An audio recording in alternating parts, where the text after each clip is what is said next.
What would you do if this was your year to become a millionaire? Well, if I were going all in 2026 with that goal, I'd focus on a handful of strategic moves. I'd look at high leverage business models. I'd look at smart asset accumulation. I'd look at disciplined cash flow. And in this video, I'm walking you through my exact plan to go from where you are now to millionaire mindset and $1 million results. Let's jump into it. The first thing I want to talk about here is millionaire is such an overused word. What does it even mean? And everyone's going to look at this differently. And so I think that there's kind of three main areas that we want to talk about. The first one might be net worth. Are you a millionaire based on your net worth? Are you a millionaire based on liquid assets? So that could be brokerage accounts, that could be retirement accounts, that could be bank accounts. Or are you a millionaire based on business value? And so business value might mean that, hey, you have a business or you have an asset that's worth $1 million, but you'd have to sell it to become a millionaire. So, what does that look like? Determining what you think of a millionaire as and what you want to use to gauge it is important because everyone's going to have different parameters. Everyone's going to look at it differently. So if your goal in 2026 is to become a millionaire, what does that mean? Is it a millionaire as a net worth of $1 million? Is it a millionaire of having liquid assets of $1 million? Or is it a millionaire by saying, hey, I have a business that's valued at $1 million? So determine what millionaire means for you. Now, if I were starting from scratch, there's a few steps that I would look at when we're going along this process of becoming a millionaire. The first one is choosing a high leverage business model. So whether it's a scalable service or a digital product or it's real estate, we also want to look at recurring revenue because that can be super powerful. And I always say when we're talking about this, it's what do you know best? What is your specialty? That is often a good place to start. And everyone will say, do what you love and when it comes to being a business owner. And while that's great, oftentimes not doing what you know is much better than doing what you love. And guess what? If you're doing what you know, oftentimes it can turn into something as doing what you love. I love talking about tax strategy. I love doing it now, and that's what I know best. But would most people think that talking about tax strategy is what they love? No, they'd say, well, I like golfing, so I love golfing, so I'm going to be talking about golfing.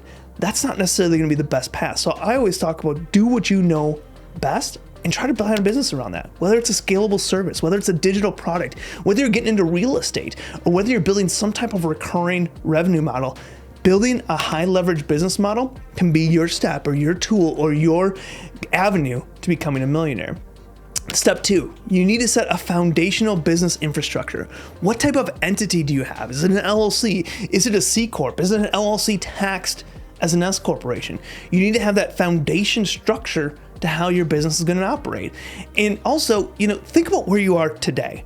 A C Corp and all this stuff might make sense and you think, hey, we're going to go public and we're going to do all these different things. Talk about reality. Does that make sense? So plan around where you are today and where you plan to be in a year or 2 years from now.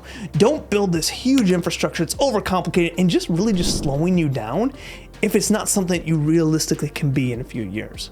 The next thing you need to do is set up systems, whether it's bookkeeping, having a foundation, SOPs set up. So those are standard operating procedures of how this business is going to operate. Have some cash flow discipline. Understand what cash flow means. Money coming in, money going out. That doesn't necessarily mean profit. Sometimes you're going to have loans associated with that. And what does that look like? And what is the risk associated with that? You're going to want to start to build your team around you if you need a team. Some business owners don't need teams. I've seen very, very successful business owners with really, really small teams. I've also seen really good, successful business owners with big teams. And so it's understanding what makes sense in your situation. And then also with AI and all this move, building automation around some of these systems, some of these cash flow disciplines, some of these day-to-day activities that are going to operate your business, build some automation to that. And how can we reach into technology to help us create this business and help us go further faster? Now, real quick, one of the biggest mistakes business owners make is not knowing what they are allowed to deduct. That's why our team put together the free tax savings starter kit. It's complete with real case studies, a full deduction list, and a discovery call to help you get some clarity. Get yours now at taxsavingspodcast.com/starter kit. All right, so step 3 in this process is to acquire or build assets that appreciate or generate passive income. So this could be real estate. This could be business equity. This could be content businesses. When we're talking about this, we want to start to create or look at opportunities for passive type income. What does passive income mean? It means it's generating income without much being done on your end.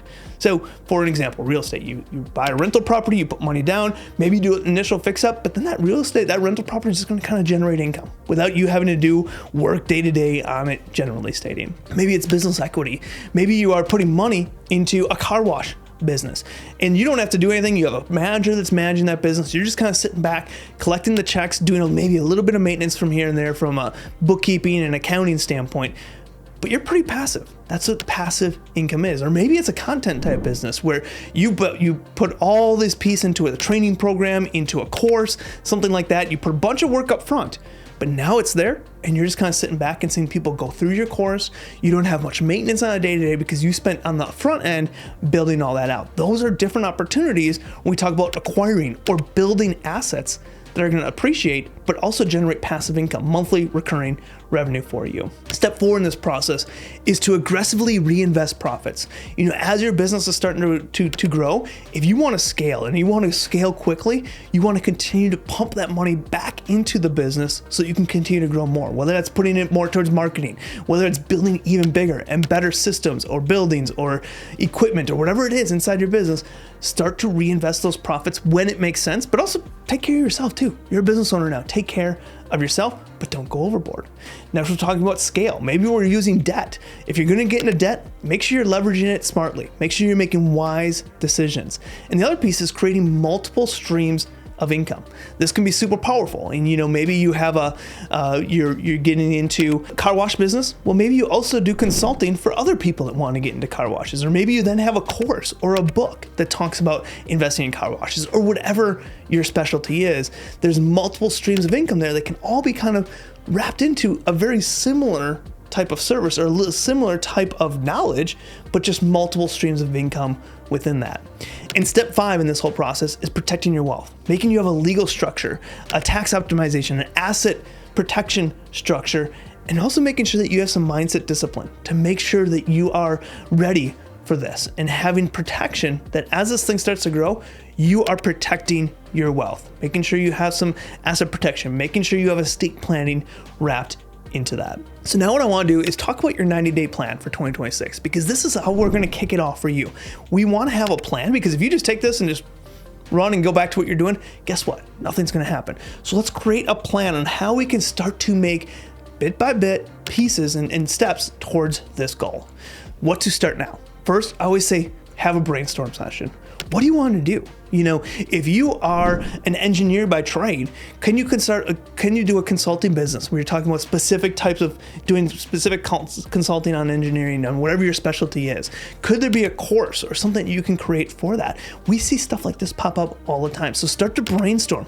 What is it that's going to be? What are potential multiple streams, multiple service offerings? What are the options for you to start generating income? And then start to do a roadmap. If it's that course, make a roadmap. How are we going to create a course? If it is a consulting business, make a roadmap.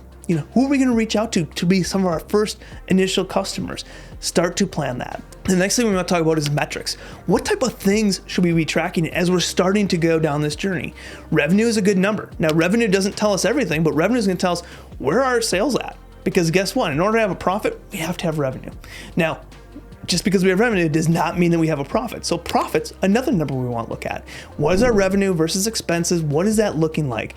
And another factor that I like to often look at, and this depends on what type of industry you're in, but your audience. What does your audience look like? If you are trying to be a leader in your industry, that audience can be a huge factor. And maybe revenue's down and profit's down, but your audience is growing.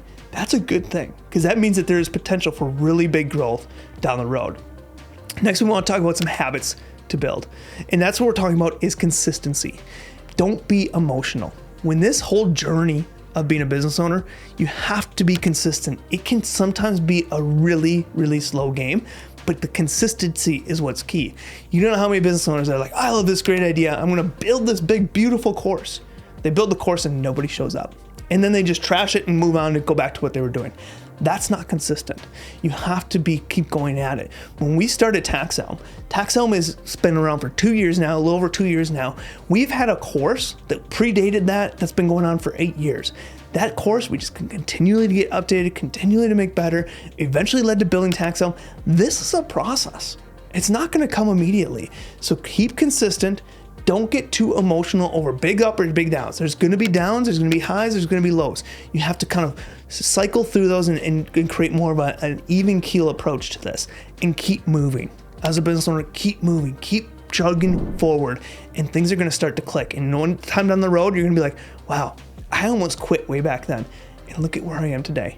That's going to be you someday. Finally, be realistic. You know, if you have nothing planned to set up, don't say, I'm going to be a millionaire and I don't have anything set up yet. Be realistic with your expectations. And that's just going to go back to that idea of consistency and emotional. If you're realistic, you actually have a plan, you have something to track it against, and you can go along this journey that way. So what's going to be your first step? Are you going to listen to this and then just go back to what you're doing? Are you going to take action? This is your time. This is your year to do it. So there you have it. The blueprint I'd use to become a millionaire in 2026 if I were building it from now. Pick one action from today, show up consistently, and let's make it happen. If you're ready for the climb, hit like, hit that subscribe button, and comment it below about your biggest goal for 2026. I'll be making videos to support you on that journey. See you soon. And if you want help from our team of tax professionals implementing this, going through this, along with so many other different tax strategies, visit us at taxelm.com. That's TAXELM.com, or click the link in the description for a free discovery call. We are helping people like you legally lower your tax bill every single day. Thanks for watching, and I'll see you on the next one.